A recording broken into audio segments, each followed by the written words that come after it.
mencionó el pastor, pasé varios años en el pastorado y es una carga muy única. Porque el trabajo que hace un pastor es un trabajo donde todo el mundo piensa, el pastor, o sea, a mí siempre me decían, ¿qué tal tu vida de pastor? Porque el pastor solamente trabaja 1 hora el domingo y después el resto de semana está tecoreí en su casa, ¿verdad?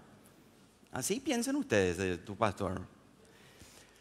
Pero es una carga, es un trabajo, es un oficio, un llamado que se lleva a cabo realmente 7 días de la semana, 24 horas. Y muchas veces nosotros los miembros nos quejamos fácilmente del pastor y no nos pastorea como nosotros quisiéramos, y la misma cosa pasó con Jesús. Y yo quiero ver esta mañana cómo era que Jesús pastoreaba a su gente. Y la desventaja que tenemos esta mañana es que prácticamente todos sabemos cómo termina Juan 11. Juan 11 es un capítulo bastante famoso. Yo me acuerdo, me crié en la iglesia y me acuerdo ir a los campamentos o actividades donde había competencia de memorización bíblica. Y el primer versículo que nosotros nos pusimos a memorizar se encuentra aquí, porque es el versículo más corto de la Biblia. Jesús lloró. Entonces es un capítulo bastante conocido porque todos sabemos que al final del capítulo Lázaro recupera su vida.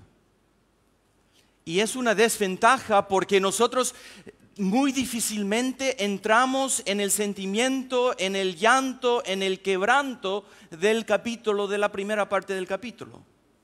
Porque ya sabemos cómo va a terminar, entonces tranquilo.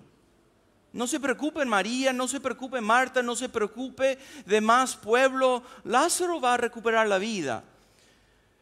Pero cuando la sombra nos cubre a nosotros, no llevamos esa misma tranquilidad, ¿verdad?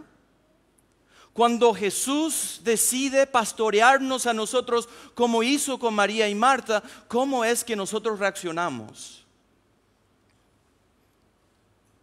Cuando la tiniebla viene, cuando la tormenta viene, cuando la muerte se acerca y nos toca, ¿cómo es que nosotros reaccionamos?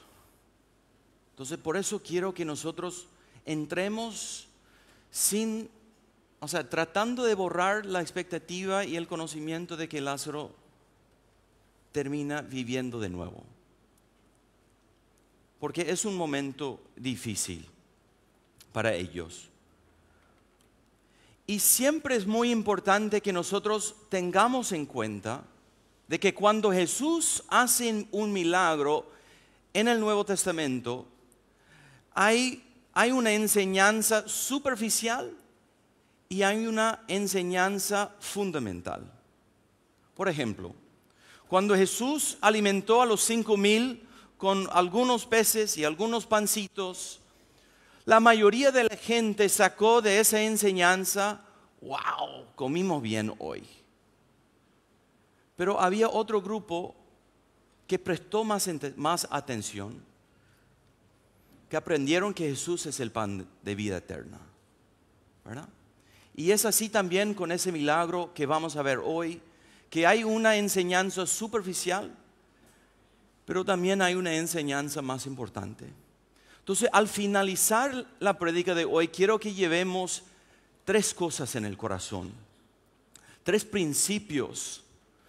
Principio número 1 es que Jesús se interesa por nuestras angustias, que adoramos y servimos a un Dios quien no se quedó lejos de la vida humana y de la tormenta que nosotros vivimos, sino se acercó. Padeció como nosotros, vivió como nosotros y se acercó a nosotros. Número 2 es que yo quiero que nosotros veamos que Jesús es más poderoso, como vamos a ver en el capítulo 9, de ojos cegados. Y fundamentalmente quiero que veamos que Jesús es más poderoso que la muerte y es el único que da vida eterna. Eso es el punto principal de todo lo que va a suceder. Porque de nada nos sirve tener un Dios que nos alimenta, de nada nos sirve tener un Dios quien nos puede sanar físicamente, si no tenemos a un Dios quien puede dar vida eterna. Entonces quiero que leamos el capítulo 11 y vamos a leer de versículo 1 hasta el versículo 45. Dice así la palabra de Dios: estaba entonces enfermo uno llamado Lázaro de Betania, la aldea de María y Marta, su hermana. María, cuyo hermano Lázaro estaba enfermo, fue la que ungió al Señor con perfume y le enjugó los pies con sus cabellos. Enviaron pues las hermanas para decir a Jesús: Señor, he aquí, el que amas está enfermo. Oyéndolo, Jesús dijo: esta enfermedad no es para muerte, sino para la gloria de Dios, para que el Hijo de Dios sea glorificado por ella. Y amaba Jesús a Marta, a su hermana y a Lázaro. Cuando oyó pues que estaba enfermo, se quedó 2 días más en el lugar donde estaba. Luego, después de estos, dijo a los discípulos: vamos a Judea otra vez. Le dijeron los discípulos: Rabí, ahora procuramos los judíos apedrearte y otra vez vas allá. Respondió Jesús: no tiene el día 12 horas. El que anda de día no tropieza, porque ve la luz de este mundo. Pero el que anda de noche tropieza, porque no hay luz en él. Dicho esto, les dijo después: nuestro amigo Lázaro duerme, mas voy para despertarle. Y dijeron entonces sus discípulos: Señor, si duerme, sanará. Pero Jesús decía esto de la muerte de Lázaro, y ellos pensaron que hablaba del reposar del sueño. Entonces Jesús les dijo claramente: Lázaro ha muerto, y me alegro por vosotros de no haber estado ahí, para que creáis. Mas vamos a él. Dijo entonces Tomás, llamado Dídimo, a sus condiscípulos: vamos también nosotros para que muramos con él. Vino pues Jesús y halló que hacía 4 días Lázaro estaba en el sepulcro. Betania estaba cerca de Jerusalén, como a 15 estadios, y muchos de los judíos habían venido a Marta y a María para consolarlas por su hermano. Entonces Marta, cuando oyó que Jesús venía, salió a encontrarle, pero María se quedó en casa. Y Marta dijo a Jesús: Señor, si hubieses estado aquí, mi hermano no habría muerto. Mas sé ahora que todo lo que pidas a Dios, Dios te lo dará. Jesús le dijo: tu hermano resucitará. Y Marta le dijo: yo sé que resucitará en la resurrección en el día postrero. Y le dijo Jesús: yo soy la resurrección y la vida. El que cree en mí, aunque esté muerto, vivirá. Y todo aquel que vive y cree en mí no morirá eternamente. ¿Crees esto? Le dijo: sí, Señor, yo he creído que tú eres el Cristo, el Hijo de Dios, que has venido al mundo. Habiendo dicho esto, fue y llamó a María, su hermana, diciéndole en secreto: el Maestro está aquí y te llama. Ella, cuando lo oyó, se levantó de prisa y vino a él. Jesús todavía no había entrado en la aldea, sino que estaba en el lugar donde Marta le había encontrado. Entonces los judíos que estaban en casa con ella la consolaban. Cuando vieron que María se había levantado de prisa y había salido, la siguieron diciendo: va al sepulcro a llorar ahí. María, cuando llegó a donde estaba Jesús, al verle se postró a sus pies, diciéndole: Señor, si hubieses estado aquí, no habría muerto mi hermano. Jesús entonces, al verla llorando y a los judíos que la acompañaban también llorando, se estremeció en espíritu y se conmovió y dijo: ¿dónde le pusisteis? Y le dijeron, Señor, ven y ve. Jesús lloró. Dijeron entonces los judíos, mirad cómo le amaba. Y algunos de ellos dijeron, ¿no podía este que abrió los ojos al ciego haber hecho también que Lázaro no muriera? Jesús, profundamente conmovido otra vez, vino al sepulcro. Era una cueva y tenía una piedra puesta encima. Dijo Jesús, quitad la piedra. Marta, la hermana del que había muerto, le dijo, Señor, hiede ya, porque es de 4 días. Jesús le dijo, ¿no te he dicho que si crees verás la gloria de Dios? Entonces quitaron la piedra de donde había sido puesto el muerto, y Jesús, alzando los ojos a lo alto, dijo, Padre, gracias te doy por haberme oído. Yo sabía que siempre me oyes, pero lo dije por causa de la multitud que estaba alrededor, para que crean que tú me has enviado. Y habiendo dicho esto, clamó a gran voz, Lázaro, ven fuera. Y el que había muerto salió, atadas las manos y los pies con vendas, y el rostro envuelto en un sudario. Y Jesús les dijo, desatadle y dejadle ir. Entonces muchos de los judíos que habían venido para acompañar a María y vieron lo que Jesús hizo, creyeron en él. Oremos. Gracias, Padre, por tu palabra. Gracias por el ejemplo, el testimonio, la figura de Lázaro, la persona de Lázaro, de María, de Marta, de la multitud alrededor. Gracias por los fariseos. Gracias, Señor, por estas personas que vos usaste para enseñanza nuestra, para mostrarnos que Jesús tiene poder, y no solamente poder para sanarnos físicamente, sino para darnos vida eterna. Gracias porque podemos orar, Señor, a ti sabiendo que nos has acercado, que eres un Dios quien se acerca a nosotros, que se interesa por nuestras angustias y los problemas que nosotros vivimos todos los días, que no estamos adorando a un Dios lejano, quien desconoce el sufrimiento de la vida humana, sino que se acercó, quien lloró frente a la tumba de un amigo querido. Gracias, Padre, porque eres un amigo fiel, eres un Padre fiel, y eres el único que puede dar vida eterna. En el nombre de Jesús, amén.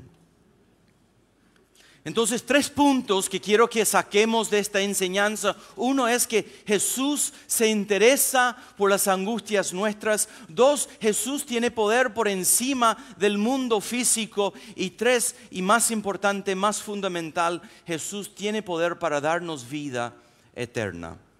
Antes de entrar en el pasaje mismo, quiero que volvamos a ver el contexto. Como dije, el pastor la semana pasada nos enseñaba acerca del capítulo 10, que Jesús es el buen pastor. Y justamente lo dijo, enseñaba esa verdad, porque en el capítulo 9 había sanado a un hombre con ojos cegados. Y les dijo a los fariseos, a los líderes religiosos, que ellos eran pastores falsos, por diferentes motivos que vamos a ver. Pero empieza con Jesús entrando y viendo un hombre con ojos cegados y lo sanó. Y los fariseos y los líderes religiosos se pusieron todos locos, porque fue un día sábado, un día de reposo, donde era prohibido sanar según su ley, según sus reglas. Y se molestaban tremendamente porque Jesús se atrevió a hacer barro en el suelo y sanar los ojos cegados, y mandarle al Señor a que se lavase en agua. Y los fariseos buscaron al Señor y vemos que no le encuentran primeramente, sino primero encuentran a sus padres. Y si podemos leer el pasaje entendiendo el contexto y poniéndonos ahí mismo en la escena, yo por lo menos cuando lo leo, eso es extra bíblica, pero yo pensando nomás con mi mente y mi imaginación, yo veo a dos padres asustados. Felices porque ahora su hijo puede ver, pero a la misma vez asustados porque pronto el hijo va a ser echado de la sinagoga. Y no quieren contestar y ellos le preguntan qué pasó aquí y ellos no sé, no sabemos. Es nuestro hijo y ahora puede ver, pero no sabemos cómo pasó, pregúntale a él. Y por fin encuentran al Señor. Y el Señor, otra vez, usando mi propia imaginación, es un hombre así un poco molesto porque ellos no están celebrando ese acto con él. Él feliz. Y ellos le preguntan cómo les abrió, cómo os ha abierto los ojos. Y él les respondió en el versículo 27. No sé, yo ya les dije. ¿Por qué me están preguntando de nuevo? Dice, ¿queréis haceros también discípulos de Jesús? O sea, otra vez, no sé si el Señor está siendo muy sarcástico, pero me suena muy sarcástico. ¿Ustedes quieren seguirle también? Bienvenido. Obviamente no. Querían matarlo. Pero él, ¿cuál es el problema? ¿Por qué se están enojando tanto cuando deberían de estar celebrando y los fariseos lo echan de la sinagoga? Y cuando por fin encuentran a Jesús, se pusieron furiosos porque Jesús dijo, ustedes están muertos en sus pecados. Ustedes son los que realmente son ciegos espiritualmente. Y se hizo igual a Dios diciendo que yo y mi Padre somos uno. Y tuvo que salir corriendo de la zona porque ellos agarraban piedras para matarlo. Y en todo el libro de Juan quiere hacernos entender el mensaje principal en Juan, y Juan lo dice luego, la razón por la cual escribió el libro era que nosotros pudiéramos creer que Jesús es el Hijo de Dios, el Mesías. Y todo el libro de Juan apunta a eso. Entonces todo lo que vemos en los milagros están apuntando a ese punto principal de que Jesús es el Mesías. Y Jesús se escapa ahora, se va al otro lado del río Jordán y ahí está con sus discípulos y llegamos al capítulo 11. Jesús dice, antes de salir de la zona, dice, yo soy el buen pastor. Y ahora vemos en el capítulo 11 cómo es que Jesús pastorea a su gente. Marta y María están pasando un momento muy difícil, como leímos. Ahora, no sabemos cómo va a terminar, ¿verdad? No sabemos, borramos de nuestra memoria cómo va a terminar. Y Marta y María están pasando por un momento muy difícil, mucho más Lázaro. Están con preguntas, están con ansiedad. Y yo pregunto, ¿cuáles cosas nos hacen a nosotros cuestionar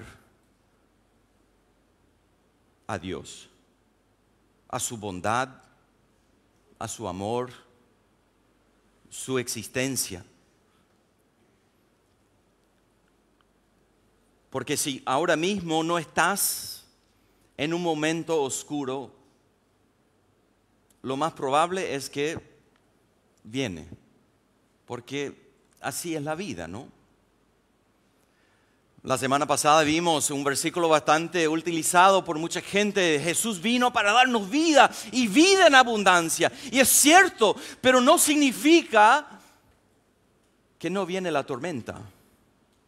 Porque la vida abundante que da Jesús es la fuerza para aguantar esta vida, sabiendo que mi Dios tiene poder para darme vida eterna. Que yo soy peregrino nomás aquí, que este lugar no es mi hogar permanente, sino mi ciudadanía está en el cielo. Pero mientras pasamos este mundo, nos encontramos muchas veces con Marta, con María y con Lázaro. Y dice el versículo 1, dice: estaba entonces enfermo uno llamado Lázaro de Betania, la aldea de María y de Marta su hermana. ¿Y qué hicieron ellos cuando vino la tormenta? Es algo que nosotros deberíamos de imitar, es que fueron a Jesús. Obviamente no podemos acercarnos físicamente a Él, pero nosotros tenemos acceso directo al trono de gracia 24/7. No hace falta que nosotros enviemos mensajeros para llegar a Jesús, sino nosotros como hijos de Dios, como cristianos, podemos orarle directamente. Y eso es lo que hicieron María y Marta y Lázaro. Y ellos sabían lo que recién había sucedido en el capítulo 9. Y antes vieron los milagros y escucharon, si no estuvieron presentes en la alimentación de los 5,000 y cuando Jesús sanó al paralítico. Ellos sabían lo que había sucedido y ahora nosotros no somos desconocidos a Jesús. Nosotros somos del círculo íntimo de Jesús. Somos amigos con Jesús. Fíjense en cómo describe la relación entre Jesús y este grupo de hermanos. Dice: María, cuyo hermano Lázaro estaba enfermo, fue la que ungió al Señor con perfume y le enjugó los pies con sus cabellos. Y dice el versículo 5: y amaba a Jesús, a Marta, a su hermana y Lázaro. No utiliza la Biblia esta descripción acerca de otras personas que Jesús sanó. Esto fue un grupo cercano. Ellos eran seguidores del círculo del Señor Jesús. Jesús dormía en su casa, cenaba con ellos. Mira, Jesús recién sanó a este señor en el capítulo 9, hace pocos días. Lázaro apenas tiene un fiebre o está enfermito, no tiene problema grave. Jesús con una palabra de su boca puede sanarlo. Entonces nosotros somos de los buenos, somos del grupo íntimo. Nosotros somos, podemos decir, de los reformados. ¡Wow! Yo soy fiel a la iglesia, yo participo todos los domingos, yo estoy en la Santa Cena, yo estoy ahí firme para el Señor, yo enseño en la escuela dominical, yo estoy ahí. Entonces yo sé que Jesús va a responder mi oración, me va a contestar. María y Marta, vamos a enviar a Jesús. Lázaro parece que no se está mejorando, pero Jesús va a venir.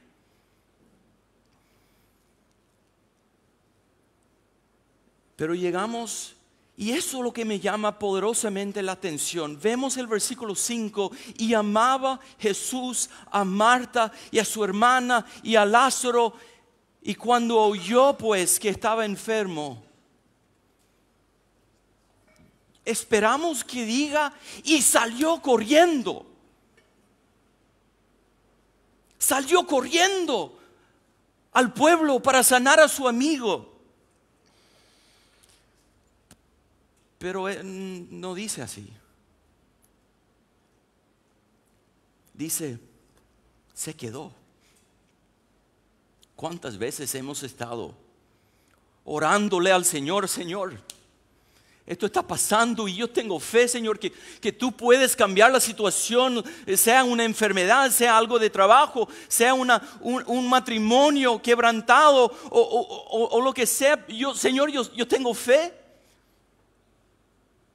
Y María y Marta Lázaro mismo, me imagino, al enviar los mensajeros a Jesús, esperaban viendo el camino.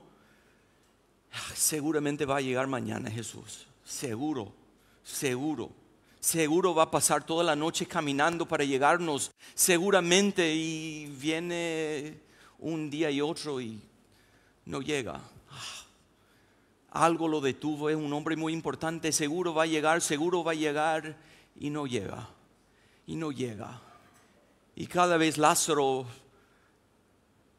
cayendo mal en peor, y al final, ¿qué pasa? Muere. ¿Qué habrá pensado María? ¿Qué habrá pensado Marta? ¿Qué habrá pensado el mismo Lázaro muriendo, sintiendo que la vida y la fuerza esté saliendo y mi amigo va a llegar en cualquier momento y no llega? Y los discípulos, pero Señor, si recién, ¿para qué vamos a quedarnos acá? Ya predicamos, ya está, pero este es tu amigo. Y por fin Jesús dice, vamos. Y Jesús llega sabiendo ya que Lázaro se había muerto, pero tenía un propósito. No lo reconocían los discípulos, Marta y María no sabían, y por fin llega el Señor. Y fíjense quién sale corriendo. El versículo 21 nos dice, y Marta, el versículo 20, entonces Marta, cuando oyó que Jesús venía, salió a encontrarle. Pero esta vez María se quedó. Y dice el verso 21, y Marta dijo a Jesús, Señor, si hubieses estado aquí, mi hermano no habría muerto. Y entre ellos en una discusión teológica acerca de la resurrección, del postrero tiempo, y que al final de los días el Señor va a resucitar y todo eso. Y es interesante que María, cuando ella sale, ¿qué dice? María por fin sale para verle a Jesús y dice la mismísima cosa. María dijo, Señor, si hubieses estado aquí, mi hermano no habría muerto. Después podemos ver también en el mismo pueblo, y algunos en versículo 37, y algunos de ellos dijeron, ¿no podía este que abrió los ojos al ciego haber hecho también que Lázaro no muriera? O sea, era una conversación entre la gente alrededor de María, de Marta y Lázaro. ¿Por qué Jesús permitió? Él podría haberlo hecho.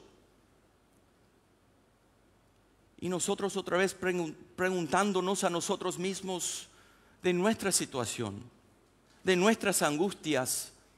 Esta semana recibí un pastor en mi oficina y lloraban entre lágrimas diciendo que no pueden tener hijos biológicos y están buscando a través de la adopción, entre lágrimas diciendo que sus familiares dicen, ¿y qué de tu Dios? Ustedes son cristianos y tu Dios no te quiere dar un hijo. Tu Dios no quiere sanar tu matrimonio. Tu Dios, ¿dónde está cuando perdiste tu trabajo? ¿O dónde pasaste por la sombra de muerte? ¿O cuando esta tormenta vino y qué pasó con tu Dios?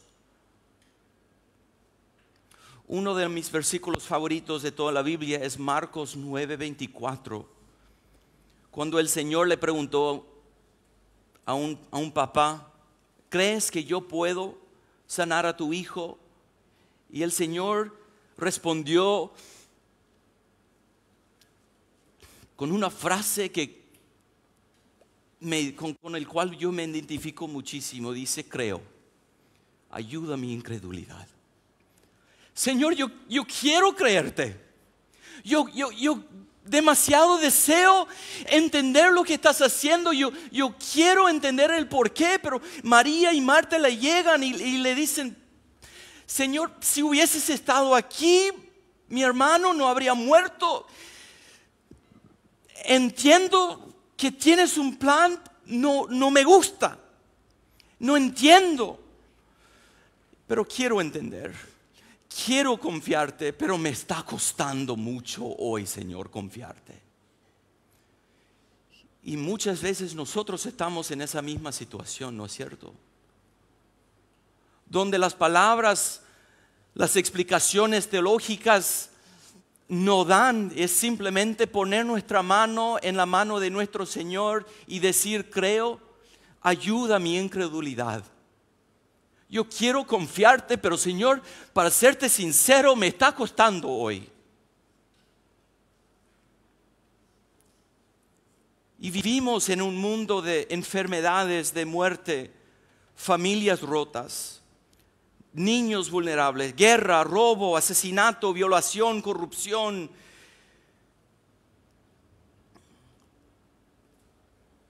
Pero Jesús permitió que Lázaro muriera. Yo creo una parte secundaria y superficial se encuentra en justamente el versículo 35. Cuando dice la palabra, Jesús lloró. Jesús lloró. Que nosotros tenemos a un Dios quien también lloró frente a la tumba de un ser querido. No tenemos a un Dios alejado de la realidad humana. No tenemos a un Dios quien desconoce lo que es vivir en este mundo. Entonces, cuando le oramos, podemos estar seguros de que Él sabe. No solamente, o sea, es muy lindo la misma palabra que utiliza Juan en el versículo 33 cuando dice, se estremeció. ¿Sabe lo que significa esa palabra? Significa resoplar como un caballo. O sea, no era que Jesús le cayó una lágrima, ah, qué pena esta gente, sino lloró fuertemente. Se conmovió, significa agitarse fuertemente. Lloró, literalmente, dice Jesús lloró, significa estallar en lágrimas. O sea, Cristo vino y experimentó cada aspecto de la vida humana. Se vistió de carne, se acercó.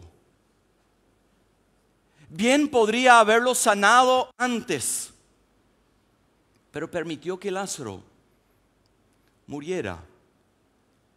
Y también ni siquiera hacía falta que él se acercara al pueblo. Pero a mí me llama poderosamente la atención de que Jesús se acercó, pasó con su gente, lloró con su gente. Y luego lo levantó de los muertos. Porque era importante para Él mostrarnos a nosotros que no tenemos a un Dios quien desconoce lo que es pasar por la sombra de muerte, sino se acercó. Entonces el propósito, digo, superficial y secundaria es cuando Jesús le dice, Lázaro, ven fuera, y Lázaro se levanta y Jesús muestra un poder más allá, no solamente de panes y peces, no solamente de un hombre paralítico quien no puede caminar como se ve anteriormente en Juan, o un hombre que no puede ver. Jesús tiene poder encima del mundo terrenal, pero había un propósito fundamental. Porque otra vez, como dije, de nada me sirve tener un Dios quien me puede dar de comer si no me puede dar vida eterna. Y eso es el propósito primario, eterno. Es que Jesús quería mostrarles una realidad espiritual. Cuando dice en el versículo 25, yo soy la resurrección y la vida, el que cree en mí, aunque esté muerto, vivirá, y todo aquel que vive y cree en mí, no morirá eternamente. ¿Crees esto? En otro pasaje del Evangelio de Mateo 11, otra persona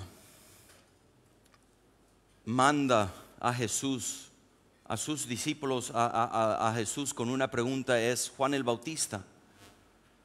Y Juan está por morir, dar su vida por la verdad, porque él estaba predicando, anunciando el reino de Dios y apuntándole a Jesús.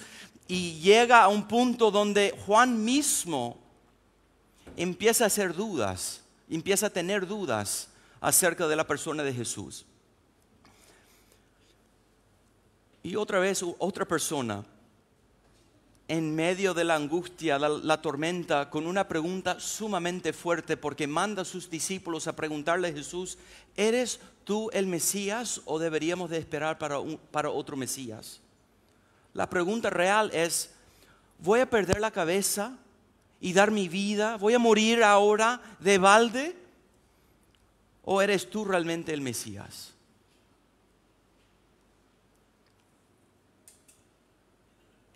Qué pregunta más importante y qué transparencia de parte de Juan hacer esa pregunta. Y la forma en que Jesús responde es muy llamativo. Porque a mí me hubiese gustado que Jesús diga, obvio, sí o no. Pero muchas veces Jesús no responde a nuestras preguntas de esa forma, ¿no es cierto? Jesús responde a través de los discípulos de Juan, vuelven y dígale a Juan lo que ven. Y cuenta los milagros que están pasando y que uno de ellos es los muertos se levantan. Y quizás para nosotros no tiene tanto sentido, pero para Juan era una respuesta obvia, sí.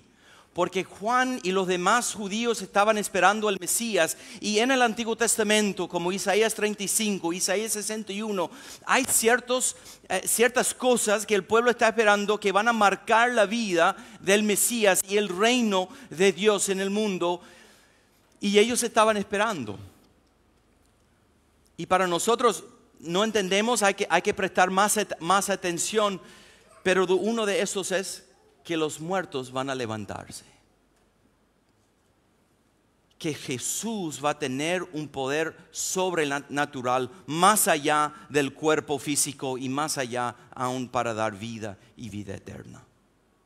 Porque esta enfermedad no es para muerte, sino para la gloria de Dios, dice el versículo 4, verso 15. Estoy feliz que no estuvimos para que crean. Después el versículo 42, en su oración Jesús dice, para que crean que tú me has enviado. O sea, durante toda la historia estaba haciendo algo mucho más grande que lo que María y Marta y Lázaro y la multitud y los propios discípulos podían captar. Porque nuestra visión es bastante corta. Pero al final se dieron cuenta que Jesús es el único que puede dar vida eterna. Nosotros estamos viviendo en esa realidad. En un mundo roto, en un mundo caído, en un mundo donde hay momentos de alegría y felicidad, pero también momentos de llanto, donde nos cuesta demasiado entender por qué Dios va a permitir el sufrimiento, las lágrimas, cuando con una palabra de su boca podría solucionármelo. Dios, ¿qué te va a costar darme un trabajo? Dios, ¿qué te va a costar?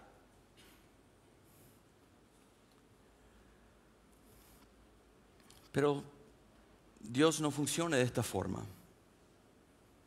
Anhelamos el día cuando cada lágrima sea nada más que una memoria, pero mientras esperemos esto, Jesús nos dice, como le dijo a Pablo, bástate mi gracia. Él está cerca, podemos estar seguros de esto.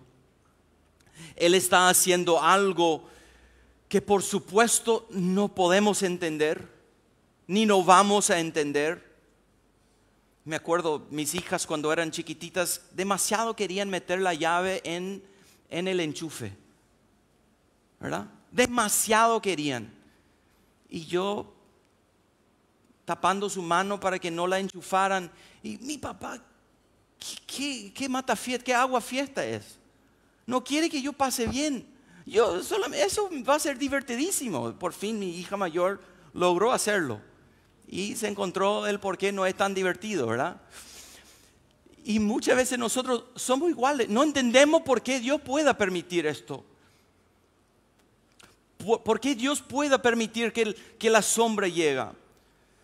Pero como María y como Marta y como Lázaro, en esos momentos hicieron lo correcto, se acercaron a Jesús y dijeron con ese papá, creo, ayuda a mi incredulidad, poniendo su mano en la mano de su Salvador para decir, ayúdame, Señor. Entonces nosotros, hermanos, es nuestra tarea para hoy.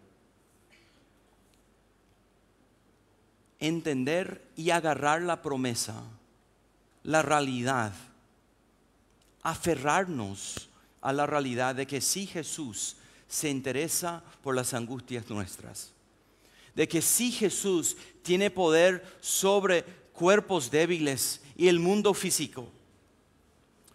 Pero la realidad primaria, fundamental, sobre la cual nosotros edificamos nuestra vida, no es que Jesús va a hacer mi vida una vida fácil ni perfecta, sino que cuando esta vida termina, yo voy a estar con Él, porque Jesús es el único que puede dar vida eterna.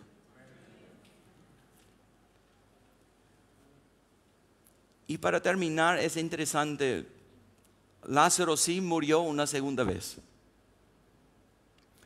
Lázaro, según la historia cristiana, y puede ser que no sea cierto 100%, pero dice la historia bíblica que Lázaro llegó a ser pastor en Chipre. Llegó a ser pastor en una isla, tenía que salir de la zona en algún momento. Y llegó a pastorear un grupo de cristianos. Y finalmente murió una segunda vez. Y según la historia, encontraron su tumba y dice en su tumba, Lázaro, 4 días muerto, amigo de Jesús. Qué lindo testimonio. Qué lindo testimonio. Amigo de Jesús. Que pasó por 4 días muerto. Qué tormenta. Para él, para sus seres queridos, sus hermanas, pero amigo de Jesús. Y nadie podía convencerle, llegara lo que llegara, nadie podía convencerle de que dar su vida por Cristo era servirle de balde, porque él había muerto y se levantó. Entonces, hermanos, cuando nosotros pasemos por estas pruebas, estemos confiados no en que Jesús va a quitar la sombra, sino de que Jesús pasará y llorará con nosotros en la sombra.